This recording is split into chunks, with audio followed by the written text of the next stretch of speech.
Hello and welcome to the ProRisk Safety Bits. Today I'd like to talk with you about 10 questions you can ask on material safety data sheets, or in short SDSs.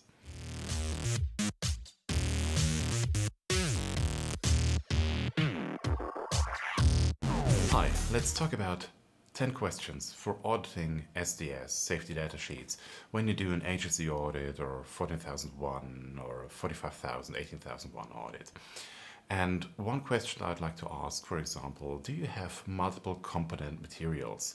So is the datasheet consisting of one or two substances? Because what can happen there is if you don't have this process under control, you might look only on substance A and forget all the core elements of substance B. For example, when using a resin, and I've seen this sometimes that only the A component is part of the information which was given to the employee, and the B component was left out.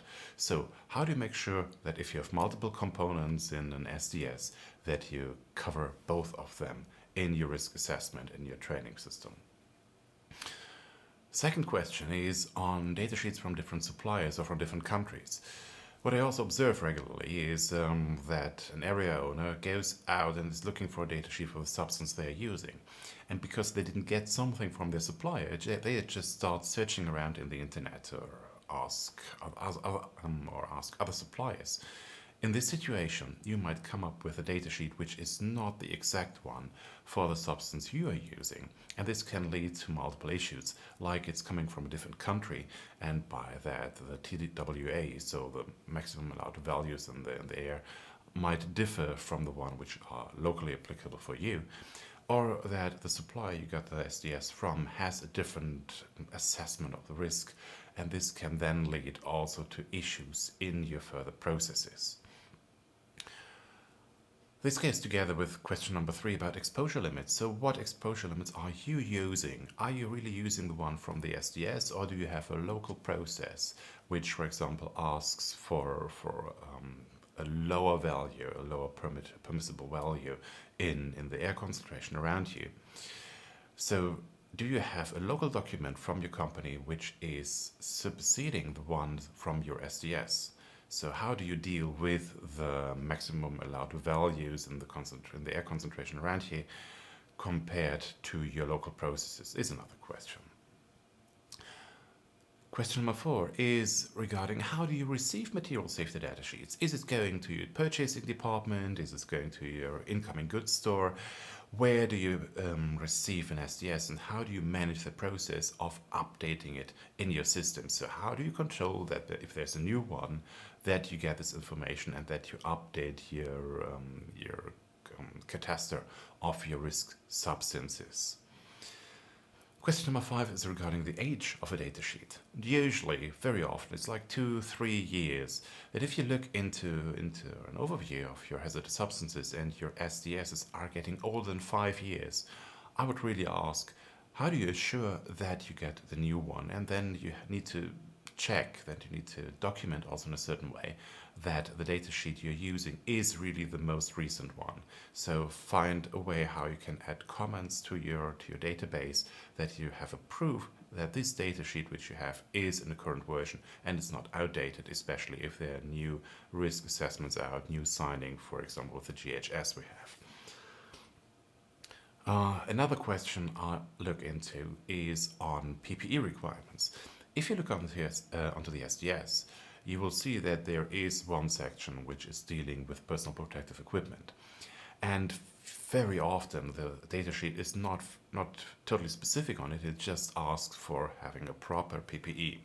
In this case, I need to look into the risk assessment which you conducted to find out what is a proper PPE for this substance, for this exposure. So if it's just asking for a glove, I would look into your assessment to say, which kind of glove do you use and why do you use this one? Do you just have a short time exposure? Do you have a longer time exposure? So there needs to be a kind of risk assessment behind of it. Then for sure, especially, next question, especially when we talk about high-risk substances, did you conduct a substitution? Did you check out is this the most proper substance? And why do you use this one? And why is there not an opportunity to go for a substance with a low risk? So I would definitely look into your process on how do you make an evaluation. Can I substitute this substance by a substance with a low risk? Then definitely is the situation you will probably refill the substance from one vessel to another one. So from the one you receive from your supplier, you might use it in your local smaller vessels and small buckets or whatever. If you use it locally, then you need to have a system how to label it properly. How do you get the information about the substance to the employees? So the label which you have then on your smaller vessel needs to be in line with the one from the main good or from the SDS. So what's your process to make sure that you have the correct labels on your locally used vessels? That's another question. That was question number 7. No, it was number 8. Then looking into the disposal path is question 9. So how do you make sure that the substance is properly disposed? Especially hazardous substances have a certain path. And in this situation, I definitely look into your local legislation. How do you make sure that the substance is properly collected, that it's not mixed up with substances it's not allowed to be mixed with? And how do you make sure it's properly disposed by an adequate company so that you have a proof you are taking the correct path, that you fulfill local legislation, and that you are not having a too big impact on the environment? And then last question definitely is about training and the documentation of this training. So how do you make sure that everybody is properly trained on the hazardous substances in use? How do you make sure that you use the updated SDSs and give this information to the employees, not just by showing them the SDS, because the SDS is usually much too complicated for many people to read. So you need to have a certain way how to condense this information, how to make sure all the relevant information is getting to the employees.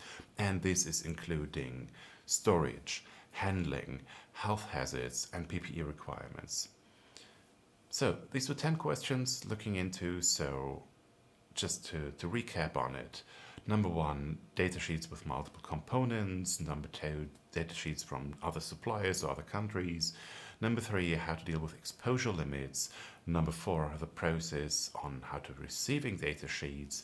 Number 5 is the age of data sheets. Number 6 is PPE requirements. Number 7 is on substitution. Number 8 is on refilling to other vessels. Number 9 is what is the disposal path. And number 10, finally, is about your training process.